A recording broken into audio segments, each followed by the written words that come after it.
What came first, the chicken or the egg? No matter what you think, you can have it either way. Rock's new bagel croissant and chicken waffle breakfast sandwiches are made fresh every morning. Rock's local market.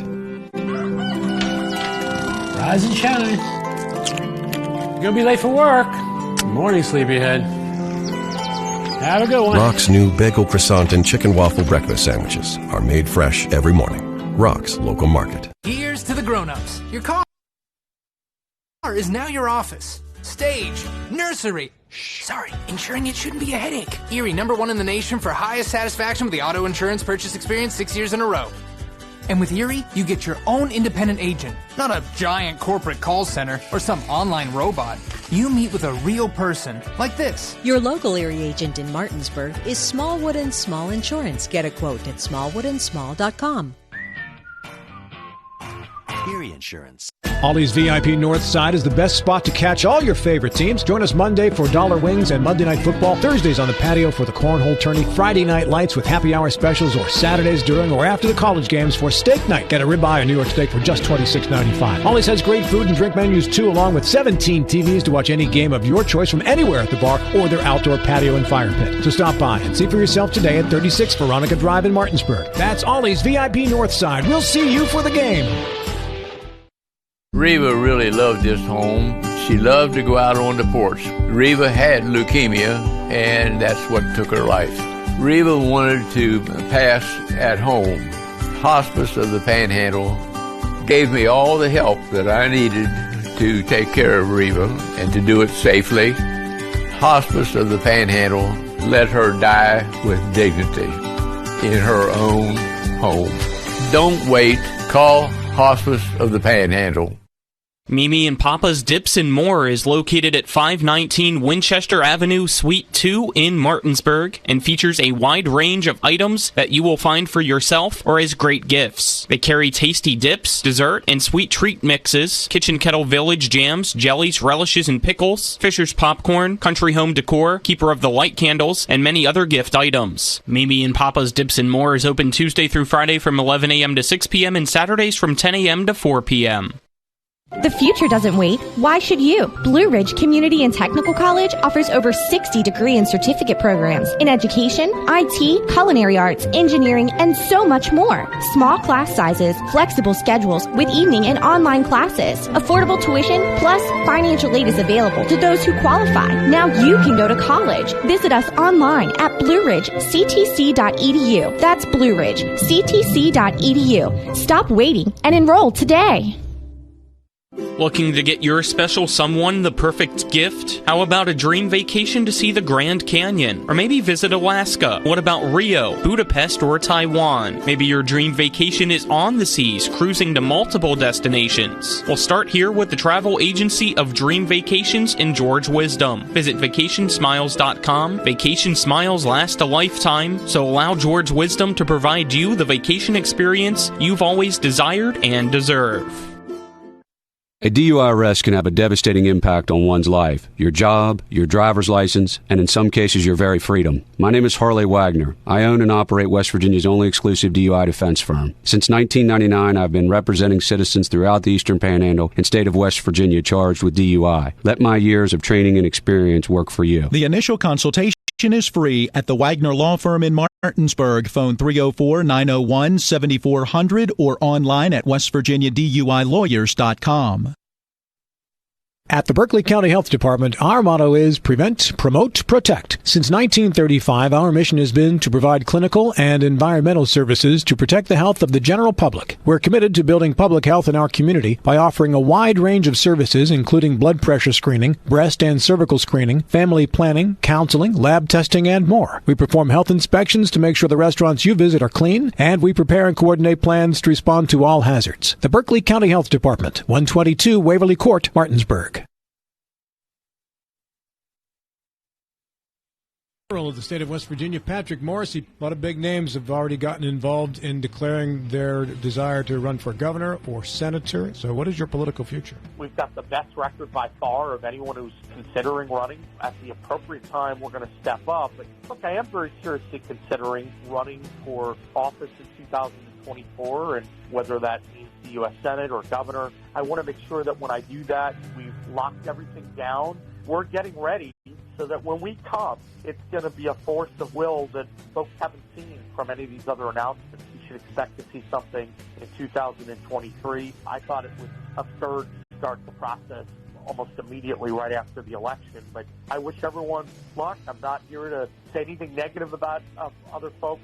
I will tell you that we're going to be ready and we're going to be very strong. Live from the Talk Radio WRNR studios, it's time for Eastern Panhandle Talk with Rob Mario. Thank you, Cliff Maxwell. Good morning. Welcome into the program. Eastern Panhandle Talk is produced by honest Donna Schaffner and on the TV 10 side by the sports doctor Colin McLaughlin, and brought to you in part by the Berkeley County Health Department and their free radon testing kits. Prevent, promote, protect with the Berkeley County Health Department.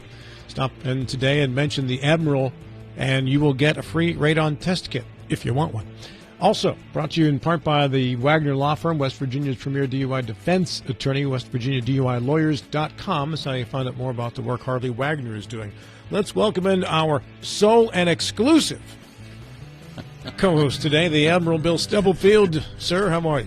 Very good, thank you. The exclusive part, that kind of blows me away. It's a lot of responsibility. It's a lot of responsibility. It is. Yeah. And I heard you and John Bowell talking yesterday about how much he's been paid, and I assume that's the same amount I'm being paid as well. A lot of responsibility for those big bucks. As a Christmas bonus, Mr. Hornby has instructed all co-hosts to put a zero in front and behind, 2 zeros. One in front, one in behind each paycheck this week. Mike is truly a generous individual. Truly generous. Really generous. Absolutely. All the time of the year, but especially during Christmas.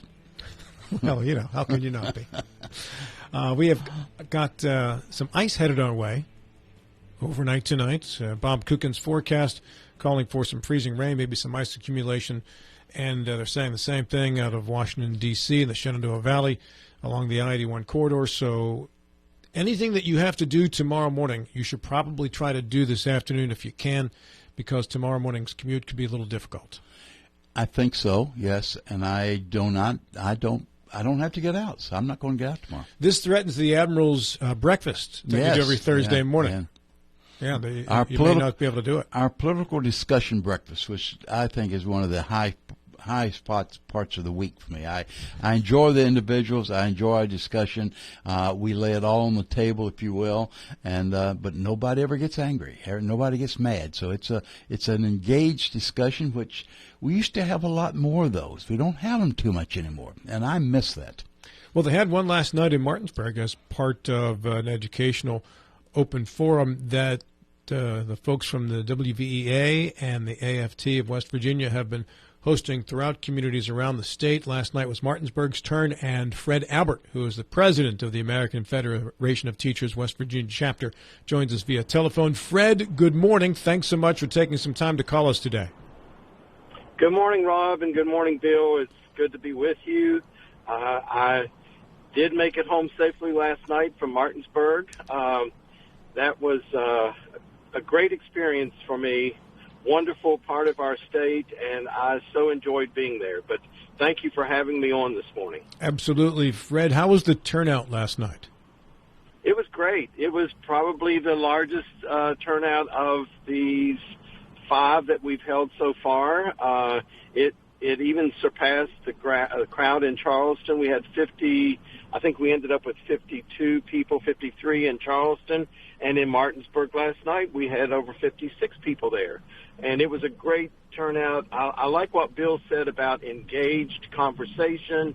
That's what we need to have more of. But it was a wonderful turnout. We are so appreciative of all that came and participated. We had some students there. We had a great group of legislators, some newly elected delegates, some former delegates. Senator Rucker was with us, but it was just a great evening. Educators, of course, were there and the education support personnel were there. It was a very good evening. Fred, you have previously said the importance of having parents involved, engaged. Were there a lot of parents there last night as well? Bill, there weren't a lot of parents, but there were parents there, and we do I didn't want to exclude them. We do appreciate them being there. You know, this time of year especially, everyone's busy all the time. Parents especially, raising families, working, taking care of everything. But the fact that people gave up 2 hours of their evening last night at this busy season of the year shows that they're very interested in what's going on in the education world. But yes, there were parents there last night, and we appreciate that. What about our local school board members? Were they well represented? Yes, we had 3 of the 5, so well represented there. Miss Jackie Long, my friend, was there. It's always good to see her, of course, but Damon Right, and his name Wright was there, and I'm sorry, there was another lady there. I can't. Her name eludes me right now. Was it it's Melissa? Been a long night. Was it Melissa Power from the Board of Education, Fred? I've got the list of names there. I'm not real sure. Well, that's okay. It's okay. That might be right.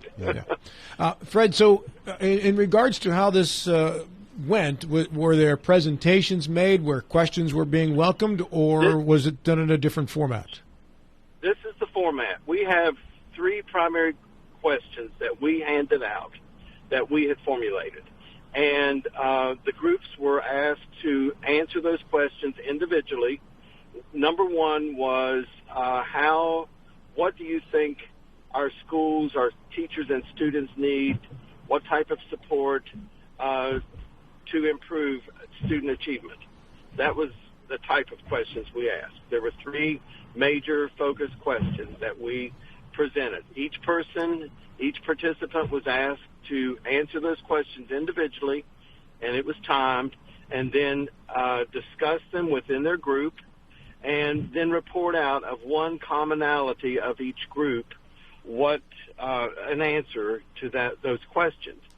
We had 3, and then at the very end we had we have a survey, a very not an in-depth survey, not lots and lots of questions, but I think there are maybe 6 questions on that survey, 6 or 7, and we're going to take those, and they can do that on their own time. There was a QR code for them to scan and answer those questions in their own leisure time. They could sit there last night and answer them if they wish to do that, and that's the information that we are going to take to the governor, to the legislators, and to the State Board of Education. And if there was anything else that, on someone's heart and mind that they wanted to discuss, they could also write that down as well. Now, before you go, Bill, let me squeeze this in here. If you missed the in-person yesterday, tomorrow there's an online presentation as well, and you can be a part of that tomorrow anywhere around the world, because all you have to do is go to qrco.de/BD PM86, and you can be a part of the online presentation as well. Go ahead, Bill. Yeah, Facebook mentioned there are 4 of the 5 Board of Education members there, which is very impressive on their part. Fred, what's the commonality with other groups, commonality as far as the results and the points of interest and concern? Well, I would say the commonalities are teacher shortage. The responsibilities that the teachers carry right now are monumental compared to just a few years ago. Our students haven't really changed much, but their circumstances have changed. But the commonalities are our teachers need help. They need help in reaching the needs of our students. The other thing was student discipline seems to be an overriding commonality, that we need to make sure that our students are safe, that our classrooms are environments where teachers can teach and students can learn. And then parent involvement was another commonality, that we need to work with parents Parents are part of the education of their child, and those come to my mind, Bill, at the top. Yeah, Dale, you mentioned that you folks will get together and prepare a report to present to the governor and to the legislators. I think you and I have talked about this before, the importance of getting the legislators engaged at a fairly early level, so it's your report, it's our report. Were there enough legislators there last night, and was there enough engagement that you feel you can move toward this objective? Oh, I think so. We had a table of, most tables would have seating for 8 to 10 people. We had a table that, I'm trying to picture the room in my mind. We had a table with more than 10 legislators there, very well engaged. And that's the whole point of this, is we have said for a long, long time, we know that there are changes that need to occur. We know that there are things that we all need to do to improve outcomes. But we've got to work together. And I like what the governor said. We've got to be pulling the rope together. It's going to take all of us, the community, and it's not going to happen overnight. We didn't get here overnight. But this is a starting point, and I think in every one of the meetings that we've had some legislators and some state school board members and some local school board members. So I think, and parents. So I think that we're on to something, and we're hopeful that this is going to just continue to bring about more and more success for our students. Pardon me for keep coming back to the legislators, because I think that's such an important component. Did you have a comparable percentage number of legislators in the other areas of the state as what you did in Martinsburg? Probably not. But, we had interims in Charleston. The legislators had interim committee meetings when we had the Charleston meeting last week, and we had a fair amount of legislators, but they also had other meetings that they had to attend to. Hopefully they'll take the opportunity to get online. And if they don't have that address that you gave, Rob, they can also go to aftwv.org or wveawv.org.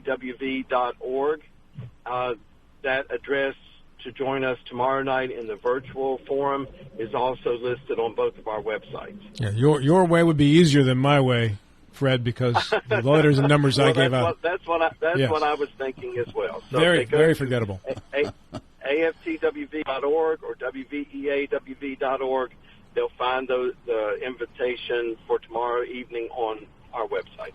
Fred, let me ask you a couple of questions about graduation rates and education in the state of West Virginia. Not that it's isolated to this state, because I believe it happens in probably every state. But I'm not sure it may be happening in other places like it does the extent in West Virginia from what we're being told, and that is promoting children grade to grade for the sake of promoting them, not necessarily because they achieved the academic marks that they need to get to the next grade level. How big of a problem is it in West Virginia? We've talked to board members locally who have said it has been an issue and it needs to stop. I think it is an issue, Rob, and I think educators would agree to that. Having been an educator for 30-plus years, I will tell you this.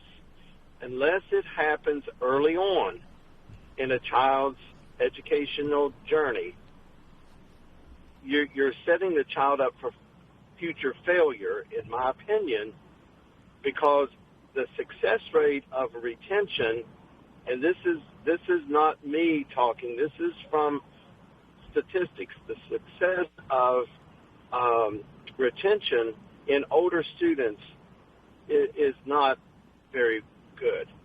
But if you can catch them early on, that's why I think we need to concentrate. I like the fact that Speaker Hanshaw last year presented a bill to hire more classroom aides in first and maybe even second grade.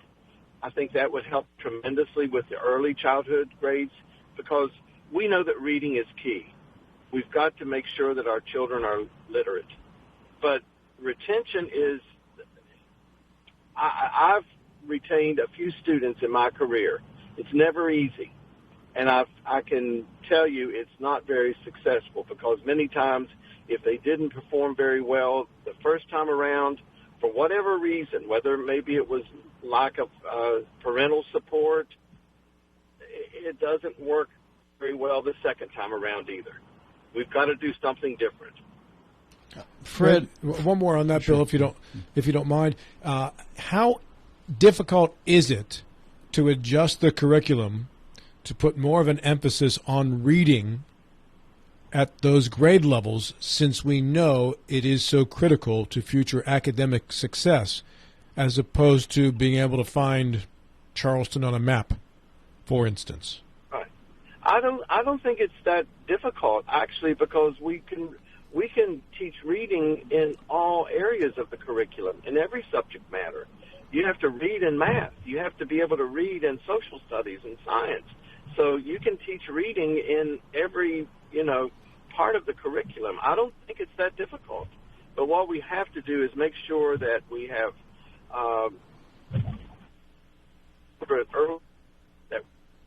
make sure that they have reading. The one thing that I'm really proud of with AFT is we've had a campaign here for the last couple of years called Reading Opens the World. And we have worked with, and I think I've told you this before, we've worked with a company called First Book. Getting books in the hands of children is so important, and into their homes, so that a parent or a grandparent or an aunt or uncle or older brother or sister can sit down and read with them and help them understand what they're reading. We've given out this past year over 1 million books, and we have a campaign that is continuing. We hope to give out another 1 million books across the country. And West Virginia has been a recipient of many of those books. We've done that in McDowell County. We've done it in Mason County, Marion County, come to my mind. So we're working diligently to try to make sure that our students are literate and that they have good books to read with their families. Yeah, Fred, on a Facebook, several folks have commented how pleased they were with, one, the turnout and also the engagement. They felt that was very good discussions around the various tables. A couple of things from there. Were there surprises that emerged last night? I wasn't really surprised. I was surprised that we had as many people there, I guess, because I know that in Martinsburg there was the Christmas parade had been postponed, and it occurred last night, I believe. So, yeah. As I said, the busy time of year, I was just so appreciative of people who did come, and I was really pleased with the engagement. And everyone seemed to enjoy being there and doing this. I think we need to do it more. Surprised, no, but very pleased, yes. Yeah, I was not. When I said surprised, I was actually talking about the substantive issues, the discussion. Not really. It was kind of what I thought it would be. We've had, that was our fifth one, and it's been different groups in different parts of the states, but it's all been some of the same topics that were discussed, same and ideas that were brought forward. Yeah, same concern. One thing I will say, when someone says, well, our education is not, the education of our students, our school system is not doing well, and they stop there, that's not enough. Tell us what do you mean, point out what is it that is not working, and how can we work to make it better. One of the questions we asked last night was, what do we do well? And one of the things, and this has been another commonality among almost all the groups, one of the things we do well is our educators do a great job of caring for our students. They feed them, not just food for their physical body, but they feed them educationally. They take care of them. They look after them. What could we do better? Well, we could get more parents involved. We could work on getting more resources for our students. So those were some of the other questions that were asked. Fred, the complaints about a lack of parent involvement have been consistent.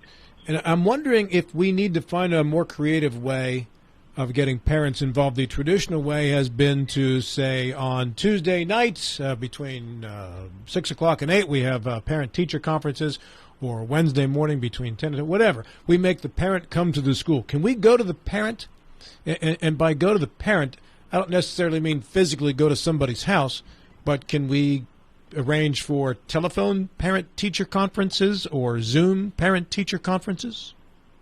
I think that's a great idea, Rob. You know, one of the things I like to do as a math teacher, I loved having a math family night where wherever we wanted to meet, if we wanted to meet in the school, if we wanted to meet in a church, if we wanted to meet, you know, maybe not, I don't know, for safety reasons, I don't know about going into the home so much. I know that there are some teachers in our state that do home visits, especially in the early grades, but I think that's a great idea that we look for ways to do it. Now we have Zoom. Parents are more familiar with technology and Zoom, and maybe that's another way we could have a Zoom meeting with parents and look at them face-to-face on Zoom. I know teachers probably are going to beat me up for saying that because they're worn out with Zoom at the end of a school day, but I think we look at everything, and that's the reason we had these forums. It's a listening tour. We want the ideas, and if someone else has an idea that's different, not thought of, or we haven't mentioned, please share that. Yeah, of course, probably the last thing you need is some ideas out of the hip pocket from some of us. But picking up on the fact that Rob's comment, you need to do something more different, more innovative. Parent-teachers meetings have always been in the evening. But in our day and time, the evenings are pretty committed. They're pretty busy. Would there be ways to find other times during the day that might be more convenient for certain of the parents? Well, I know that in Kanawha County, we did, when I was in the classroom, we did have certain days where the students didn't come to school. And of course, I know parents are working, but perhaps, you know, I think we started those around noon, and the teachers worked until 8 that night. So we tried to fix it for both parents who worked and non-working parents, so some could come during the daytime, bring their child with them. And then others were there in the evening time. But those conferences are very important. Unfortunately, many times they're not that well attended because, as you said, everyone's busy raising families, busy working, trying to do the best they can. Telephone conferences, though, I know teachers have conferences on the phone with parents all the time. Going back to the report to the governor and to the legislators, you said earlier there's nothing really that surprised you that came out of these meetings. It was just reemphasize the problems that we do have. Will there be an attempt to put some creative thoughts into how we can better engage the governor and the legislators going forward? Well, Bill, that's a good question. And, you know, Dale Lee, myself, our other leaders, we haven't sat down yet. We're going to do that after tomorrow night. We haven't looked at the online or the survey that we gave. So hopefully there'll be a lot of great information from that we will be able to glean. And from that and from the questions that we did ask, and we've added those questions back, we're going to take that information and we're going to work on a format that we think will be the best way to present this to the governor and the legislators and the State Board of Education. Fred Albert, our guest, president of the AFT West Virginia.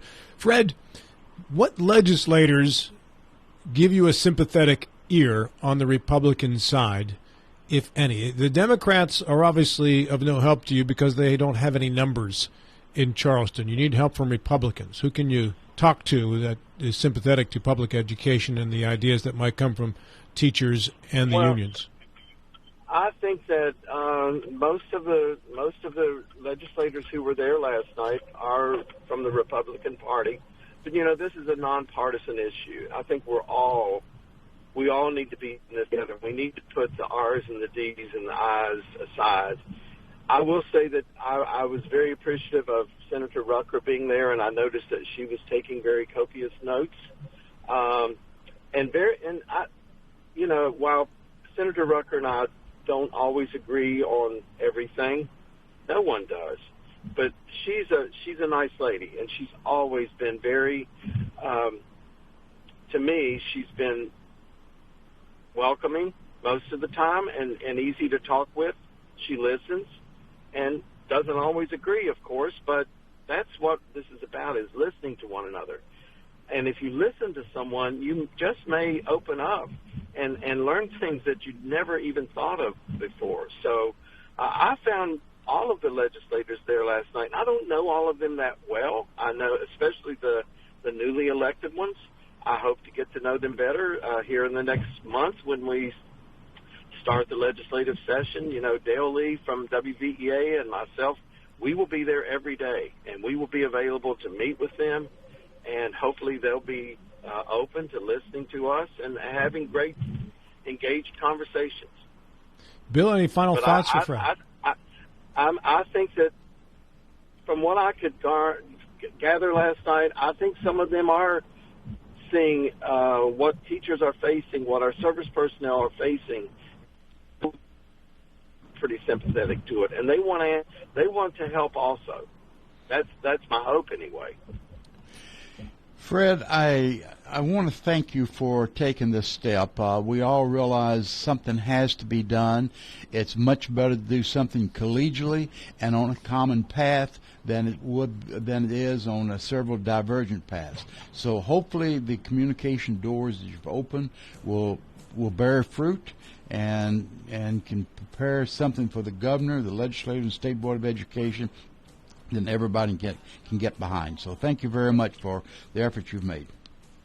Well, thank you, Bill. I'm headed right now to the State Board of Education meeting that begins at 9 o'clock here at the Capitol, on the Capitol complex. But I want to speak to them this morning and thank them because we've had State Board members, and the State Board president was there in Charleston last week at our meeting. So I want to thank them for being part of this. And hopefully this is going to change some minds about our unions. We're not just in this, for ourselves. We truly care about our students, and we want to make sure that they succeed, and we want to give them the tools to be successful. Fred, thank you very much. I appreciate your time. Thank you, Rob, and happy holidays. Merry Christmas to you, and hope to talk to you soon. To you as well, sir. Thanks, Fred. Thank you.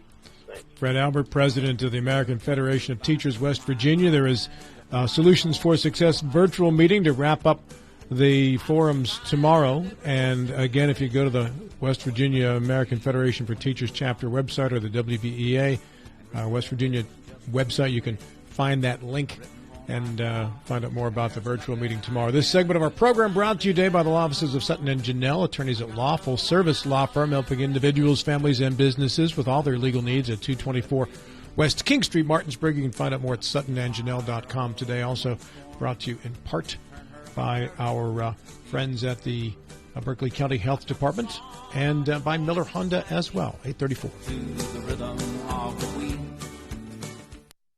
Hello, this is Mark Sutton of the Sutton and Janelle Law Firm. The right attorney can make all the difference in your case. That's why you should call Sutton and Janelle. We have been serving clients in West Virginia and Maryland since 1999 in the areas of family law, DUI, criminal defense, and personal injury. Sutton and Janelle works hard to obtain a favorable outcome for you at a reasonable rate with affordable payment options. Sutton and Janelle values your rights and is passionate about your success. Contact us today at suttonandjanelle.com. The holidays are for making memories, and Honda can help. Whether it's hauling presents in a Ridgeline, going sledding in a Pilot, or traveling in a Passport or CR-V. Make memories during Happy Honda Days. For a limited time, well-qualified buyers can get a 3.9% APR on a 2023 Honda CR-V, 2.9% APR on a 2022 Passport or 2023 Ridgeline, and a 1.9% APR on a 2022 Pilot. CMA's Honda of Winchester, 3985 Valley Pike. CMA, moving lives forward. See dealer for financing details. Life can get in the way these days. We all know that. Work commitments, social commitments, volunteer commitments, family commitments. You put your heart into all of it. You've got enough to worry about already. Your roof shouldn't be one of those things. Everything should just work. But when your roof is in need of an upgrade, you shouldn't have to worry about that either. Modern Renovations, your 4-state roofing solution. Reminding you that home is where the heart really is. Panhandle Printing and Design is your full-service local print shop. With over 50 years of combined experience, we know how to handle all of your printing and design needs. We can handle anything, from small business cards to wrapping large vehicles. Our in-house design team can do it all. As a staple of this community, we love helping people promote their events, businesses, and anything they're passionate about. Envision, create, and bring your ideas to life with Panhandle Printing and Design. Let's go! Drink some beers! Mountaineer Grill and Pub! Conveniently located right off 81 at 214 Mid-Atlantic Parkway, Mountaineer Grill and Pub offers many daily specials, including happy hour 11 a.m. to 6 p.m. with $2 domestic bottles and $2.50 domestic drafts. Monday night is trivia night, Thursday night is wing night, and Wednesday and Sunday night is steak night. Let's go! Drink some beers! Mountaineer Grill and Pub! Mayhem is everywhere. I'm your new bangs, and you can't stop staring at me. That's it. Just tilt the rearview mirror over here. And while you're checking me out more times than a library book, your car is wandering into that lane over there. More bangs? Neat. And if you've got cut rate insurance, you could be paying for this yourself. So get Allstate. Call Martinsburg Allstate agent Gary Kelly today at 304-263-4596. Santa Claus is coming to town. Join Santa and Modern Realty Results on Saturday, December 17th from 11 a.m. to 2 p.m. in downtown Martinsburg at the Square for free photos, hot chocolate, cookies, and more. Well-behaved pets are welcome. Again, that's Saturday, December 17th from 11 a.m. to 2 p.m. in downtown Martinsburg at the Square. Call 304-262-4222 for more information. Again, join Santa Claus and Modern Realty Results Saturday, December 17th in the Square in downtown Martinsburg from 11 a.m. to 2 p.m. for photos and more. If you or someone you know suffers from the disease of addiction, help is available from the Berkeley County Quick Response Team with peer recovery coaches and support promptly to the homes of those who've recently experienced an overdose. This collective effort towards recovery brings resources and services to the community, including naloxone and treatment options. Call 304-267-1313 or visit the Berkeley County Recovery Resource Center, 400 West Stevens Street, Martinsburg. The Berkeley County Quick Response Team is funded through a DHHR grant with the Berkeley Morgan County Health Department. This segment of our program today brought to you by the Berkeley County Health Department. Prevent, Promote, Protect, the Berkeley County Health Department and their quick response team. Also, remember, you can stop by the health department. Radon is a problem in our area. You probably won't know if you have radon in your home, but you should. And you can find out today by going to the Berkeley County Health Department, saying the Admiral sent me, and they will give you a free radon test kit for free. That's right. The price of a free radon test kit is free, thanks to the grants and the money provided by the legislature in West Virginia.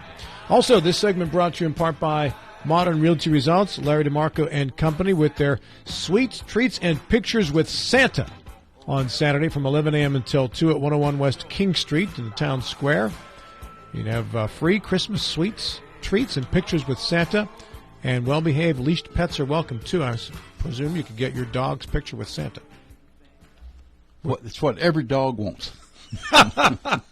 And some cats. I remember one year for Christmas, my parents sent me a picture of their dog on Santa's lap, and I thought, they didn't even take me to sit on Santa's lap. Now the dog's getting that kind of treatment that I should have gotten. Even at that stage. Even at that stage. You get, you get second best. Second best. Number 2, finishing second again. Via telephone, Delegate Brandon Steele joins us. Brandon, good morning. Thanks so much for being with us on the program. Good morning, guys. Good to talk to you again. You launched a campaign to challenge the Speaker of the House, Roger Hanshaw, and I saw the vote total that was published on the Metro News site said 53-30. I've heard that vote total from a couple other people in discussions as well. Is that a pretty accurate reflection of the vote total, Brandon? Yes, it is. Yes, it is, and that I would say is accurate. I don't know if that's the right word or not, but I was impressed by the actual results of that race in the sense that I'd heard over the last couple of months that your bid had been losing steam. Someone said that you were even at one point thinking about withdrawing your bid for the speakership. I don't know if that's true or not. I didn't hear that from you. And you ended up at the end pulling out 30 votes. And I'm not familiar with other vote totals when there's been a challenge to the sitting speaker, but that to me was an impressive total. What did you do and how did you appeal to those people who voted for you for speaker? Well, I would say that for one, I mean, I think the whole reason this happened, I mean, it wasn't a difference of personalities, you know, in terms of, I mean, I don't think anybody was mad at anybody. There's just, you know, we've had the same speaker for 4 years, and you know, myself and the people that were encouraging me to run wanted to see some changes. And I think you know, the total shows you that there's a contingent of people that want to, you know, see a change. And I think, you know, Roger's a great guy. He's been a great speaker. And I think it was just at a time where people wanted to see, you know, a difference.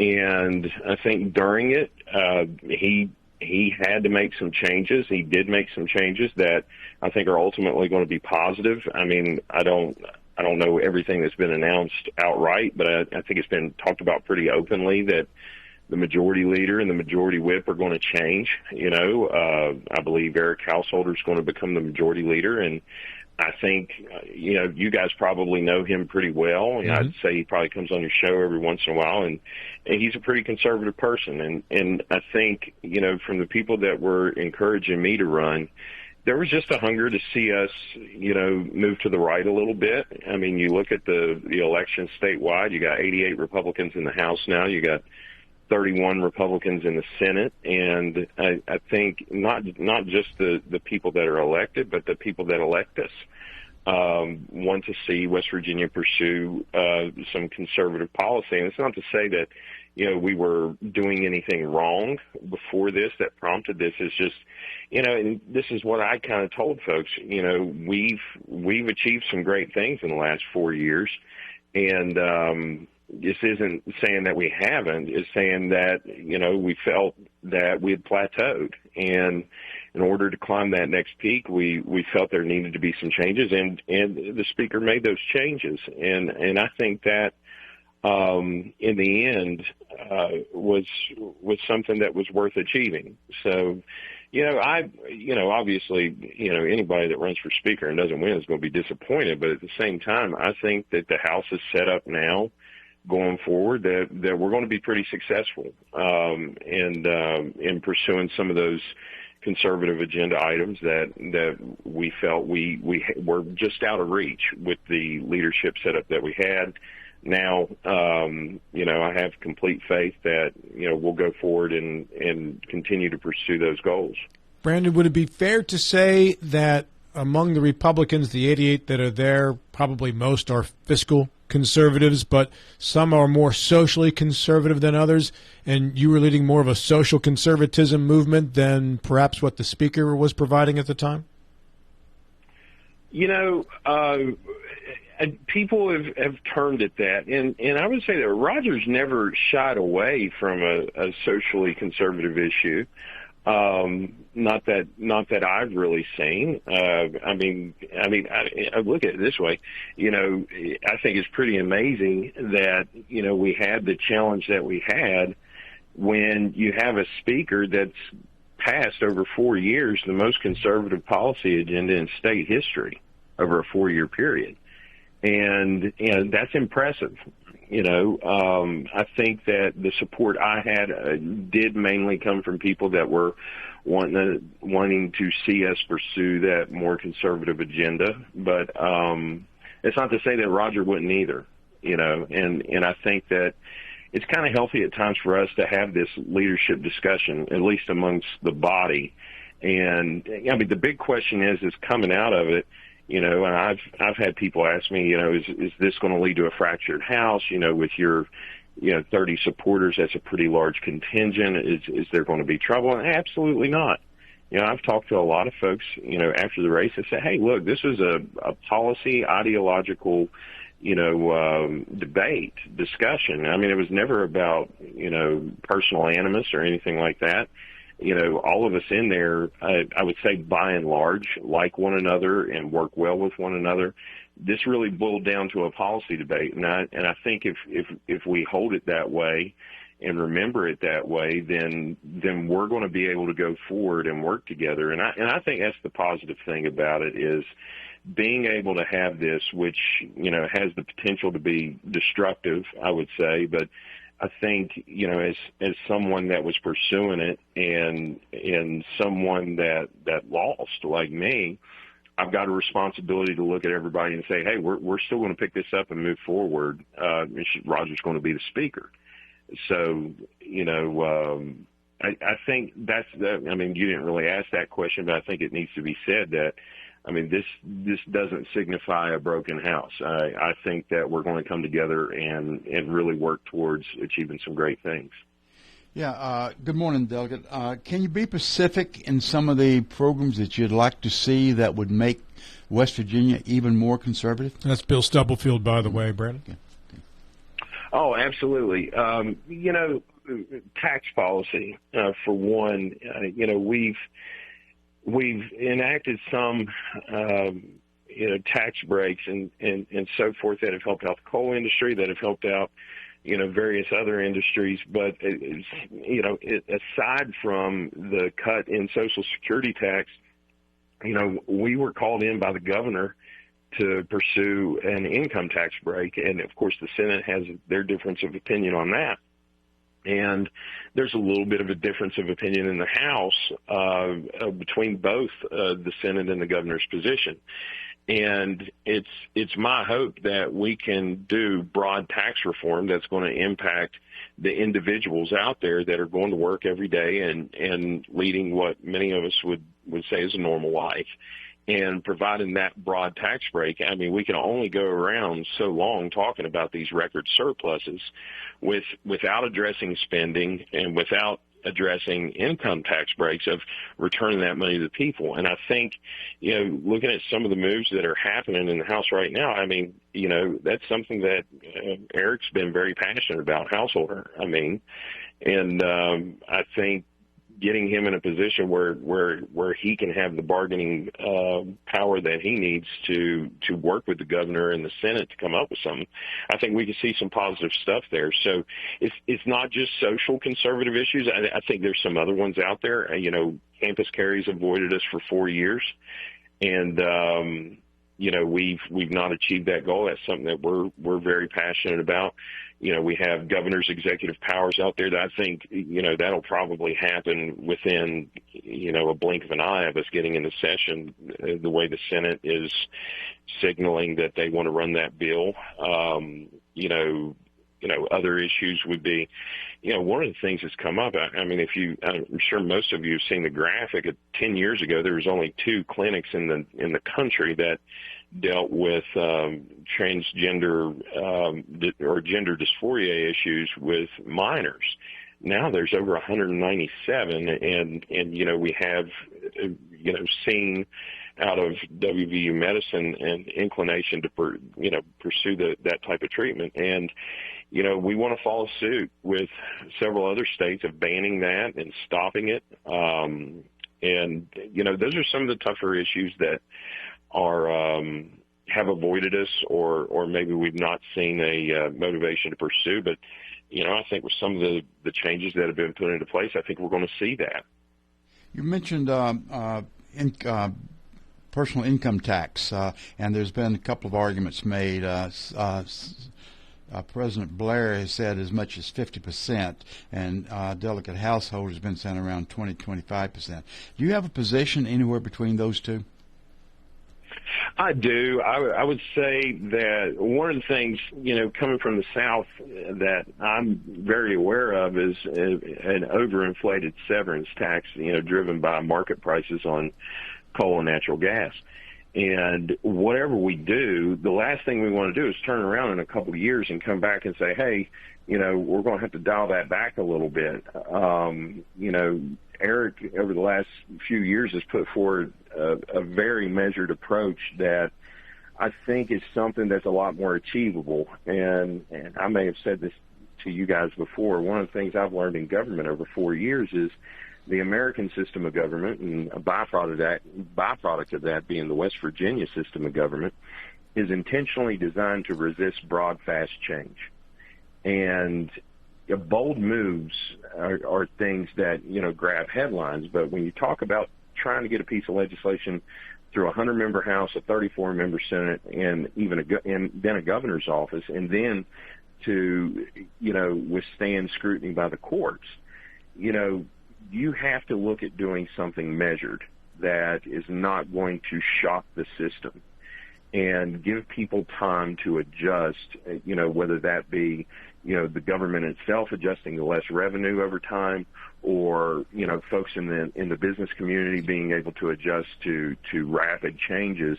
It's incumbent upon us to pursue things in a measured manner, keeping an eye on the facts out there. And one of the big facts out there is the bulk of this surplus is from inflated energy prices that are going to come back down. They're all cyclical. So, I think, I would probably fall in line with some of the stuff that, Eric has put forward, in the past couple of years. That is more of a step-down measure approach. And I think, we're all talking about getting to the same peak of the mountain. It's just what path are we going to take to get there? And I think, folks are counting on us to be cautious about it and make sure that it's something that we can carry out for a long period of time. Moving to the cultural side, the president yesterday signed an acceptance of transgender marriages. That would run counter to what you are proposing, is it not? Yes. It's disappointing to see our federal government focusing on social issues that are really better left to the state level. The state has always been, between the state and the church, has always been, the arbiter of marriage. And, we went through this years ago with same-sex marriage and, the resulting Supreme Court opinions from that. And it's my hope that our Attorney General is going to fight that. Once the federal government, puts something in play, your state legislature is kind of has its hands tied if the Attorney General is not going to go out there and defend the state's position. And I think in this instance, I could easily see our current Attorney General pursuing that. And it's my hope that he does. But one thing's for sure, we continually see the West Virginia public, by and large, electing conservative people that are campaigning on these very issues. And it's my hope, and I do believe with the folks that we have in there right now that we're going to pursue some very bold conservative policy when it comes to these social issues, and try to be resistant to the federal government on that. Our Attorney General's had success with, West Virginia versus the EPA, and several other cases of fighting back over federal overreach. And I certainly hope this will be another instance where his office will pursue that. Delegate Brandon Steele is our guest here on the program. Recently lost in the race for Speaker of the House, 53-30 vote. And currently the chairman of a government organization. Will you lose your chairmanship, Brandon, for challenging the Speaker? That's usually the price of admission, so it wouldn't surprise me if that would be the case. I have not received anything in the mail in terms of, committee assignments. Those generally go out around this time of year, with having such a large turnover in the House, it's my experience that there is a lot of planning that has to go into committee assignments and chairs and everything else. But I would imagine that I would, and when I announced that I did this, or I was doing this, I realized that was the price of the ticket if I wasn't successful. So I would imagine I would, but I a lot of people look at that, well, okay, you shouldn't have repercussions and stuff. I wouldn't really say it's a repercussion. The saying in this that you dance with the girl that you brought or that you came with. And, there's people that were very loyal to Roger in that I could see him, needing to reward that. And there's nothing wrong with that. We got a lot of great people in there, and Roger's always done a good job in terms of putting policymakers and policy leaders in positions to effectively get something done. He's always done a good job of putting people in those positions, for the time that we're in. And, regardless of a title, my effectiveness has never been in a title. As long as I have a button and a microphone, I'm going to get something done. So, I'd imagine that, and I would say, and me and Roger have talked after this, there's no hard feelings from it.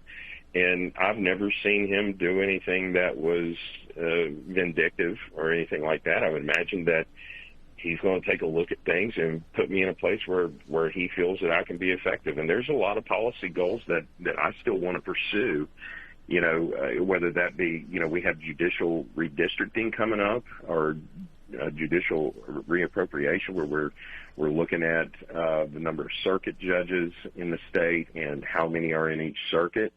We have issues coming up with nuclear energy, that there's a huge interest on the part of the energy community, the energy production community, of bringing SMR or small modular reactors into West Virginia for either production or manufacture. And those are a lot of issues that I've been working on over the last couple of years that, like I said, Roger's not a vindictive person. This was never about, personal, animus or anything like that. I figured the speaker's going to put me in a place that, he feels I could be most effective to pursue those things. And I have complete faith that he will. Brandon, the issue of the day appears to be DHHR. And yesterday we heard that Dr. Crouch tendered his resignation. What is your position of what should be done with DHHR and what role the legislators should play? I think, when we talk about DHHR, what is the big issue with DHHR right now?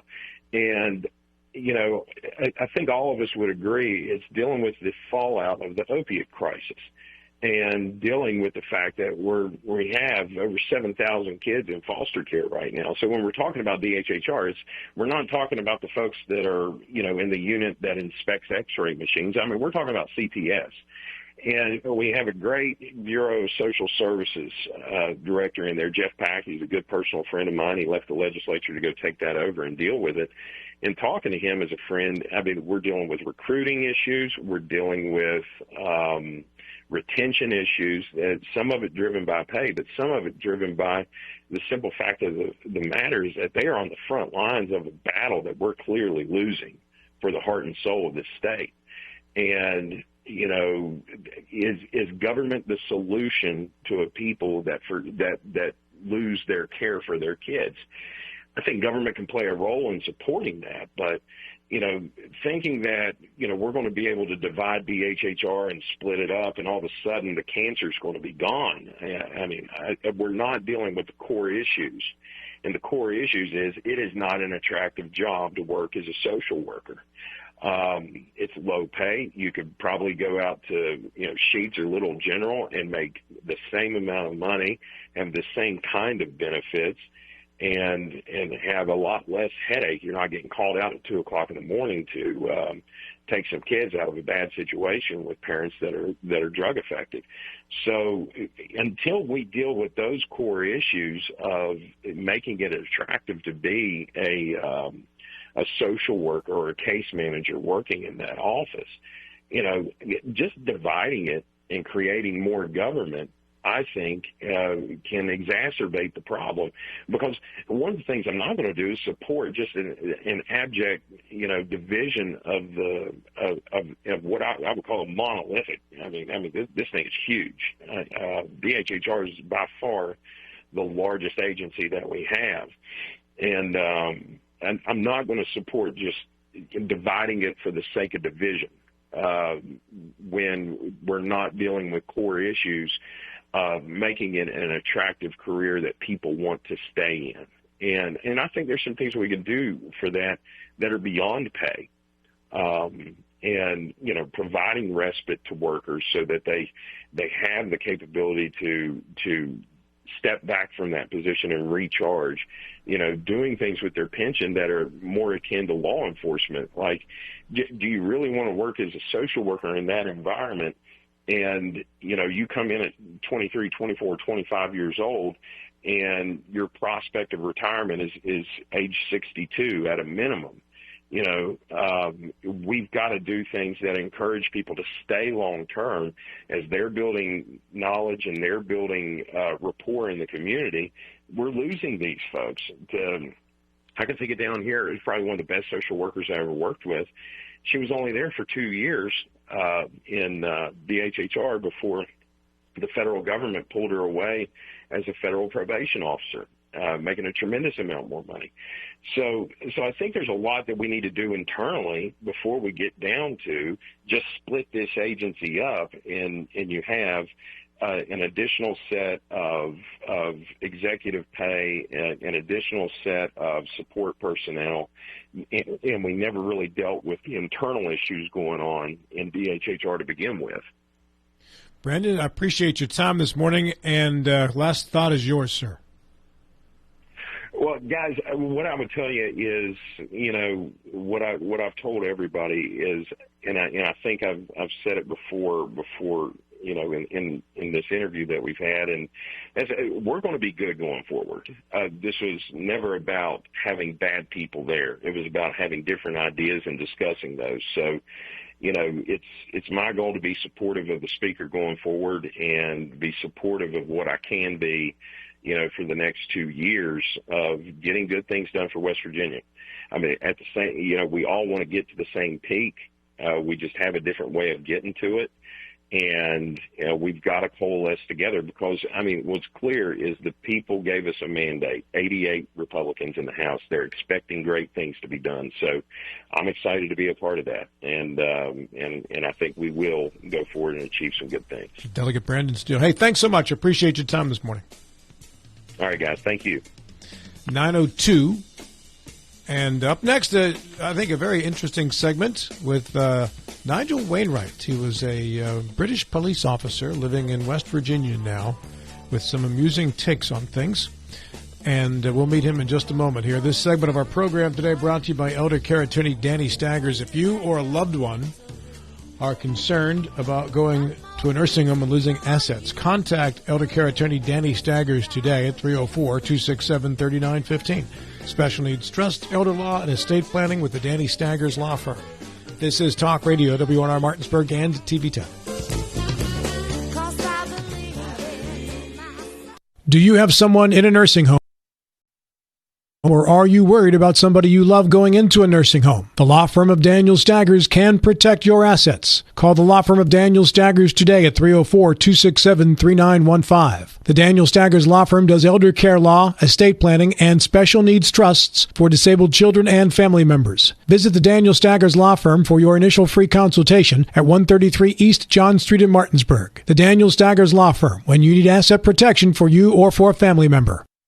Find that new Chevy truck or SUV you've been searching for right here at CMA Chevrolet of Martinsburg. With over 100 new Chevys in stock, you have options. We have the Silverados, Equinoxes, and more to meet your needs. And we are not selling over MSRP. Get power and fuel efficiency with the all-new Silverado 1500 LTD, space and savings on a new Equinox. And that's not all. Every new Chevrolet has a lifetime powertrain warranty. And did we mention we are not selling over MSRP? Find new roads at CMAChevroletofMartinsburg.com, where owners just care more.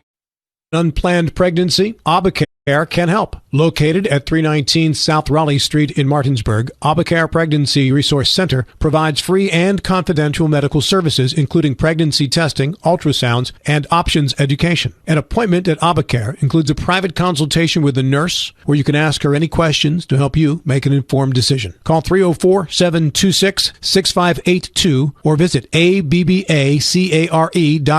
Obacare.org. The area's newest Christmas light event, Lights on the Lake at the Mountain Lake Club, is happening select nights starting Saturday, November 26th through Saturday, December 30th. Join us lakeside for great food, drinks, lots of photo ops, and of course, thousands and thousands of lights. More information on Lights on the Lake, including purchasing tickets and voting for community trees, can be found on our website at www.lightsonthelakeWV.com. We can't wait to see you at Lights on the Lake. Want to earn your MBA but don't think you have time? Shepherd University offers 2 options for employed learners. Choose between our fully online or our in-person programs. You can earn your degree in the evenings while benefiting from Shepherd's top faculty. We're now accepting applications for next semester. Visit www.shepherd.edu/online radio or call 304-876-5313. Again, that's www.shepherd.edu/online radio. Hi, this is Lauren from Orsini's right here in Martinsburg. Grilling is not just for the boys. We are a Platinum Traeger dealer carrying the Pro Series all the way up to the Timberline Series. We have every flavor of wood pellets along with accessories, rubs, sauces. Not just Traeger, we carry Utz, Meat Church, Lanes, and Dizzy Pig. We also carry a full line of Yeti products. Orsini's has everything to complete your backyard. Visit us at 360 Hack Wilson Way or at Orsinis.com. The Palace Lounge in Martinsburg is the place to be. Join us every night to relax and enjoy football or basketball games featuring either the Martinsburg Bulldogs, Shepherd University Rams, or West Virginia Mountaineers. We will have steak night every Wednesday, trip nights every Thursday, and now taco and margarita nights every Tuesday. You can find us on Facebook or call 304-267-7520. The Palace Lounge is located at 1350 Edwin Miller Boulevard in Martinsburg. You need to keep your vehicle in good working order, but car and truck repairs can be very costly. Bears Repair in Martinsburg performs all kinds of auto repairs at prices most often well below their competition. Bears Repair offers tune-ups, oil change and lubrication, small and large engine and transmission repair, wheel balancing, front-end alignment, exhaust system replacement, air conditioning checks, auto inspections, and new tires. Stop by for a free estimate at Bears Repair, 904 Winchester Avenue in Martinsburg, phone 262-0208. Bears Repair. My kids, you know I want the best for you, don't you? We need to have a conversation. End-of-life planning is no one's favorite discussion, but the relief of having everything in place when the hour of need arrives is a gift. Give it to your family. Plan ahead with us. Brown Funeral Homes, a leading provider of cremations, invites you to explore the many flexible options of cremation. From environmental considerations to the benefit of greatly reduced cost, it may be the perfect answer for your family. Online at brownfuneralhomeswv.com. Brown Funeral Homes, here for you. Radon is the second leading cause of lung cancer deaths in the United States each year. But do you know the radon levels in your home? Home is a place to live, love, and laugh, not a place to breathe air containing radon. The Berkeley and Morgan County Health Departments are distributing free confidential radon test kits, and you can get yours at the Berkeley County Health Department office in Martinsburg and the Morgan County Health Department office in Berkeley Springs. Protect your home and family. Get your free radon test kit today.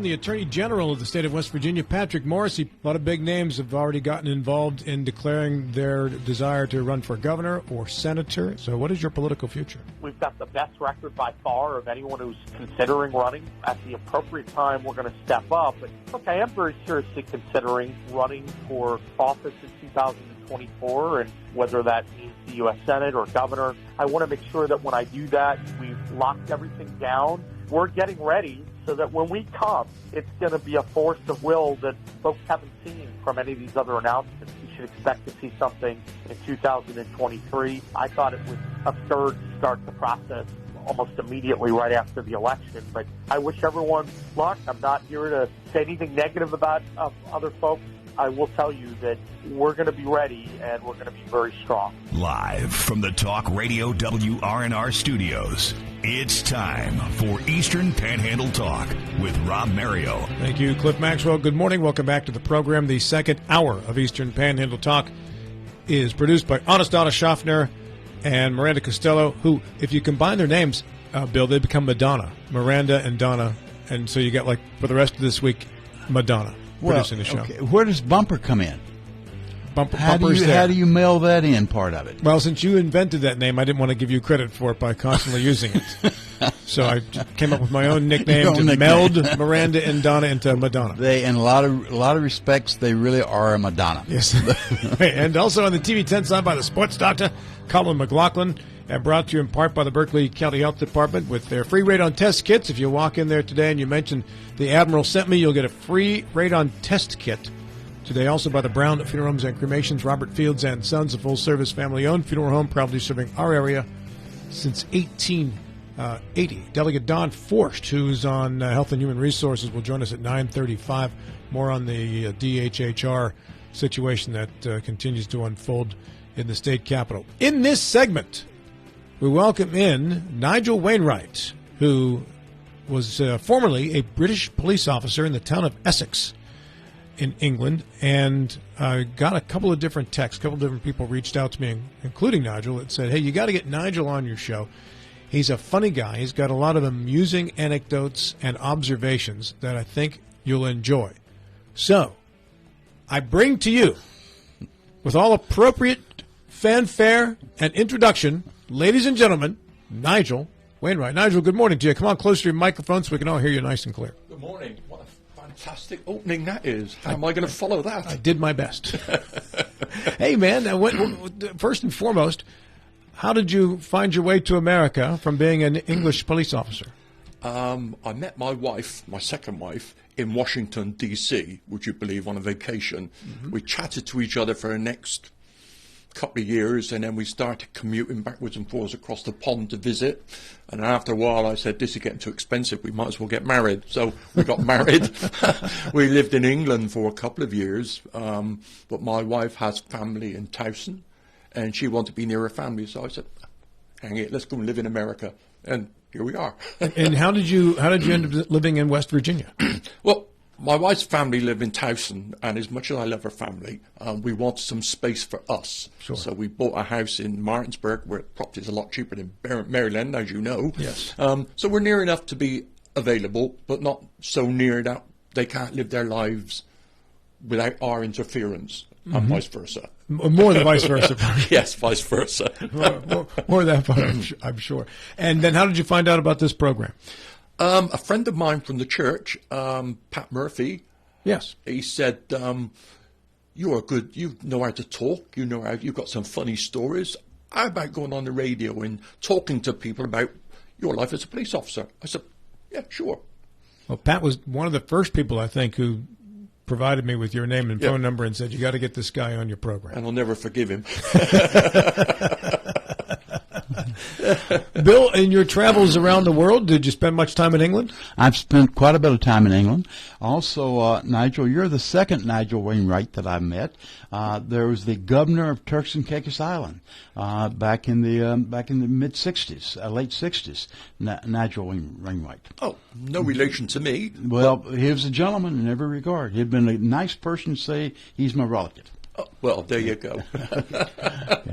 Yeah. Give me your take on the World Cup match between England and France. We're on the radio, so yeah, it was. Appreciate the editing. It was a good win. In all fairness, France played a good game, and they deserved to win.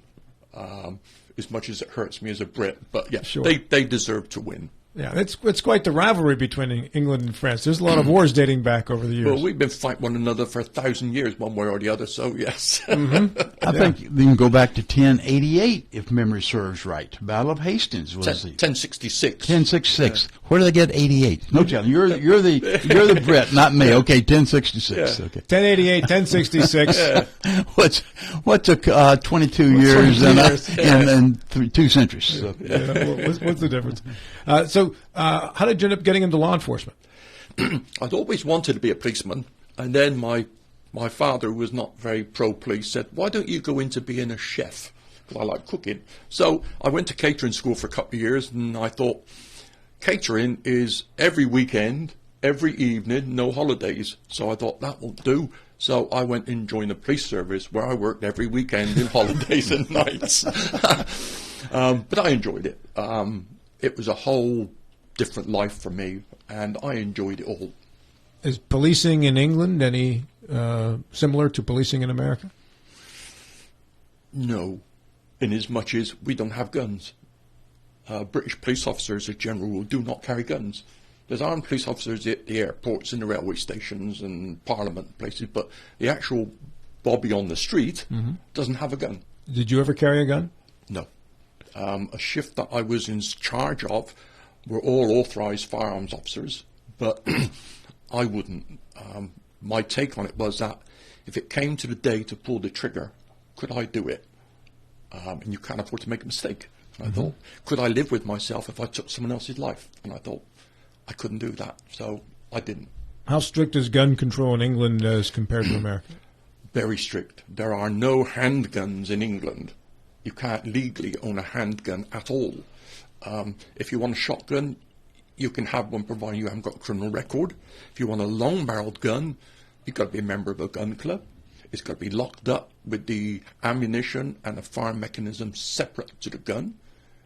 And they have the red flag laws coming here. They've had them for a number of years. The first thing you do at domestic is check the firearms register. He's got a gun. He's got authorization for a shotgun. You immediately take it. And then when you're satisfied it's safe, you will return it to him. And that's been the way for a long time. So can I assume that the bad guys have guns? Well, there is some gangs in the inner cities where handguns are used, obviously, but the general public don't have handguns or any guns really. So there is shooting, but it's mainly amongst the gangs. It doesn't happen too much amongst the general population, really. So what happens when an unarmed police officer has to intercede with an armed gang? He has to learn how to talk very nicely. No, if there's a liable for an firearms situation, then you have a radio, you call up. There are firearms officers available, but they're just not wandering around the streets with guns on. They have the guns, they're available. You just call those up and they deal with it. Was there a scenario while you were a police officer where you wished you had a handgun of some sort? No. Billy? Yeah. This, of course, the argument that we're going in the U.S. and have been for several years. And I hate to hesitate to ask this question because it can be defined in so many different ways. Is there a relative percentage of violence in England compared to the U.S.? In other words, do you view U.S. as being a more violent country, percentage-wise, per capita, than what you have in England? Yes, in as much as they've got guns. There are stabbings in England, of course, quite a lot of stabbings, but the extent of the violence isn't so much because people don't have guns, and you'd be hard-pressed to do a mass killing with a knife. Some would dispute that, but you can't. So I think the level of the violence over here is rather more than it is in England, although there is violence in England. Yeah. And the one that we hear in England was when a bus deliberately runs through a group on a bridge or something like that. Yes, that was a terrorist thing, wasn't it, on at Parliament, Westminster Bridge. That's right. There was an outbreak of people throwing acid on people years ago in, I don't know if it was London or outside of London or not. I know I don't hear as much about that anymore, but do you have any idea? Was there a particular gang that was behind that, or is it just an individual who had mental issues or what? I remember reading about it, but I don't know any more than that on that. Mm-hmm. So give me an idea of the average day in England and how much a pint of beer and the football club factors in to the daily Brit's life. A pint of beer is the religion of soccer fans, isn't it? You've got to have a pint, and they serve beer at the correct temperature. Which is? 58 Fahrenheit. 58, not 35, but 58. Not this freezing stuff. You don't like cold beer? No, I like my beer at the correct temperature. So yeah, they like their beer at the correct temperature, and they're soccer fans. They love soccer, rugby, and cricket. American football is not very well, it's not. There is a following, but it's not like it is over here at all. So the NFL plays 3-4 games a year at Wembley Stadium. They go over for demonstration games and play just so people can see it, but it's a show. A curiosity. Yeah, curious. People go to watch it, but the mainstay is soccer and rugby and cricket. The NFL, I think, has a plan of putting a franchise in London at some point. Do you think it will be successful? Yes, I think given the right marketing, it probably would, because people are always looking for something new, something different. So yeah, with the right marketing, it could be. One would hope it doesn't push soccer out of the way, because, well, soccer is soccer, isn't it? It is. Going back to beer quickly, which I love to do. My wife and I were very dear English friends and went to the local pub, and we all bellied up to the bar and grabbed a pint of beer, including my wife, and our hostess, who was a very, very proper English lady, met her at Grand Turk years ago. After my wife had gotten her pint, the lady came and said, "Ladies in England do not drink a full pint. You should have only a half a pint." And my wife, without blinking eyes, said, "I'm not a proper English lady, so give me another pint," which she did. There was a time when ladies weren't admitted into the bar of a pub. They had a thing they called the snug, which was a little room on the side with comfortable chairs in, and the ladies sat there and drank a half or port and lemon. Things have changed a bit now. Ladies like a pint the same as a lot of us do. So have a pint. And for ladies like my wife, appreciate the fact that it's migrated or evolved to the fact she can have a pint of beer without being discriminated against. Yeah, have a pint. I like it. Nigel, the Queen passed away this past year, and Prince Charles is now the King. As a Brit, tell me your reaction to the passing of the Queen, who was around for most people's lifetimes as the Queen. Yeah, I was in London. Sorry, I was in Brighton in England when she passed away. I was visiting my kids, and I was sat in the pub having a beer, and they announced that the Queen had died, and it just went quiet. And then for the rest of the 2 weeks, life went on, but there was this sort of haze over everything, this sort of background of people trying to come to terms with the fact. I mean, I'm a royalist through and through, and I was very sad when she went, but I was very happy. Happy's not right. I was satisfied that I was there in England when it happened. I felt part of it. Can you tell me, and as Americans, we obviously don't identify with a royal family. We kind of create our own, but it's not the same. Can you tell me what the royal family means to the English? Everything. The royal family is in our psyche since 1066.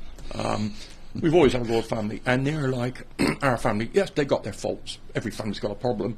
It's just that every time they have a problem, the world knows about it. But yeah, to me and many of my ilk, the royal family is very special. And I have numerous English friends, and they feel the same way you do. They're all royalists at heart. And can you tell me, from a cultural perspective, why that is? It's again because as Americans we can't identify. Because you've never had anyone like that in your being. I mean, we've had a royal family for centuries, and we've had our Queen for 70 years. So, like you say, very few people alive can remember when there wasn't a Queen. I mean, I was 4 when I watched a coronation on a little tiny 12-inch black and white crackly screen on the day. I was probably there's not many around who can remember that. And now we got the King. Actually, that was also broadcast in the U.S. I remember it very vividly. They had it in our schools, a small TV brought in to a little rural school, and we watched the coronation. Yeah, the Queen is a very important part. Coming back to police work, I, as a police officer, was appointed by the Queen. You're not employed by the city council or the county. You're appointed by the Queen. Is every police officer appointed by the Queen? Every police officer is appointed by the Queen. He can be fired and things like that, but he's been appointed by the Queen, so he's got no political connection. All right, so doing the math, I would presume you were 74. Yes. Okay. So that means that you are old enough to know about Beatlemania. Oh, yes. All right, so you got to tell me now. Take me through your coming of age with the Beatles, the Rolling Stones, and such. It was crazy. It was a crazy time. There was a lot of laughter, a lot of fun. Things were a great deal more relaxed then as regards the political correctness bit. You laughed and joked, you teased one another, and it was very much more relaxed. But the Beatles was an awakening, because until then it had been Frank Sinatra, Mantovani, and those are very more laid back. And suddenly you got these four young, hairy guys jumping around saying whoa, whoa, and yay, yay. And my dad, I thought you were going to have apoplexy when he heard it. I've got to take exception right now. You went from Frank Sinatra, Fred Astaire, Bing Crosby to the Beatles. What happened to Elvis Presley? Yeah, Elvis, I sort of missed on Elvis Presley because I was, that was just a bit before my time. Yeah, okay. I sort of missed on him a bit. But, yeah, the Beatles, the Rolling Stones, yeah, they were life, weren't they? They say if you were alive in the 60s and 70s, you weren't remembering it. Sure. So, in regards to bands like the Beatles and the Stones, they become popular in England, and then they come to America, and then they explode. With the fan. And sometimes they end up staying in America and living in America. Yeah. And I remember in those days it was for the lower taxes. Is there some resentment in England about those bands that did that? No, not at all. Tell me about the taxes in England and fuel prices and such, and health care. Sales tax is 20%. Come a little closer.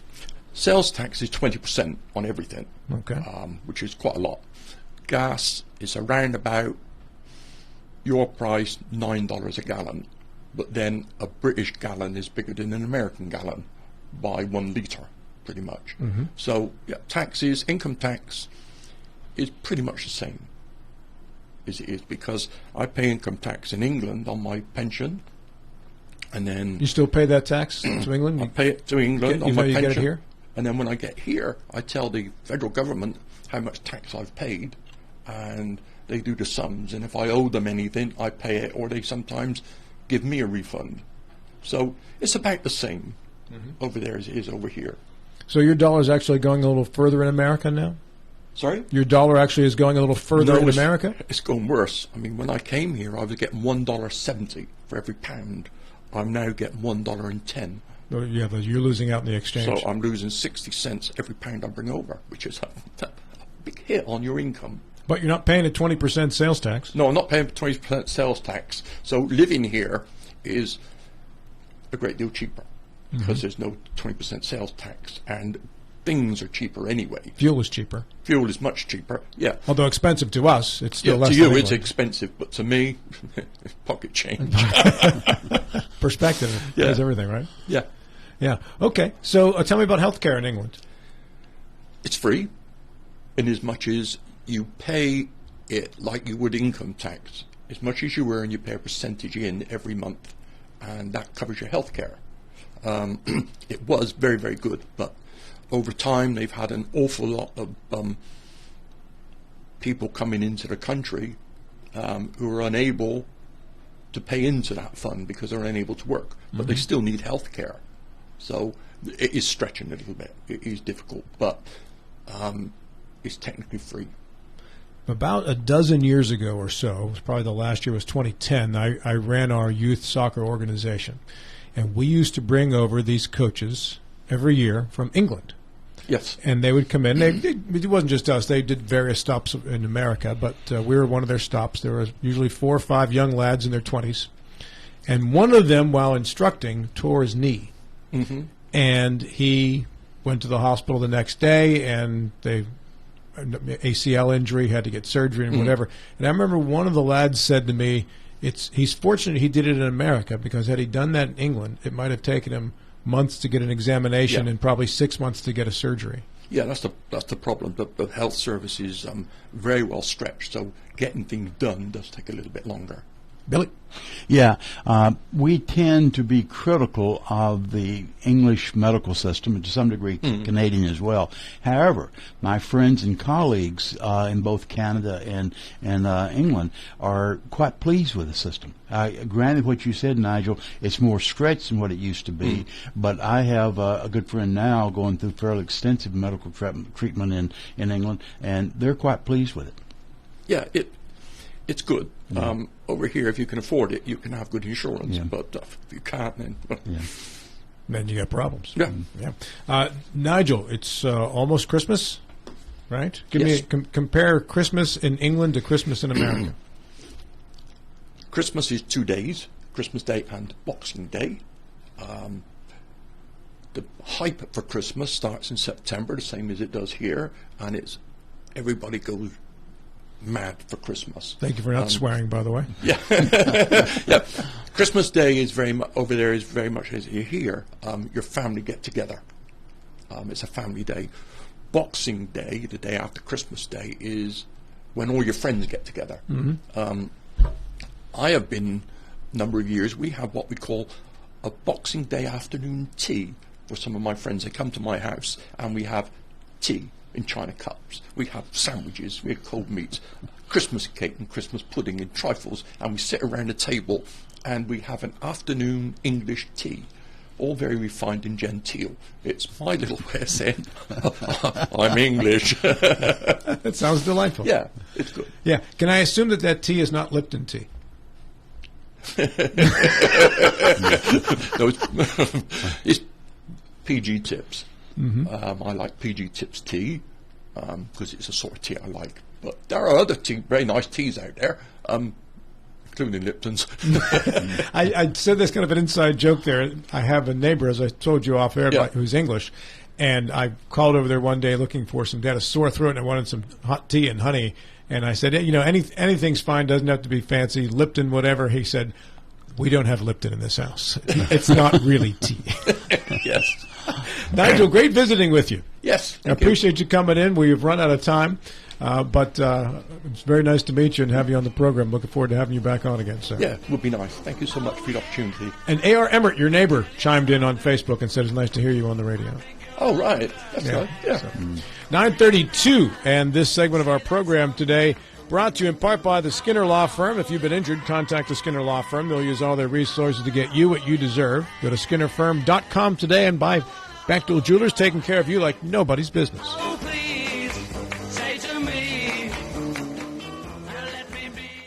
If you're in an accident, the first thing that you have to do is call 911. You have to get medical care immediately.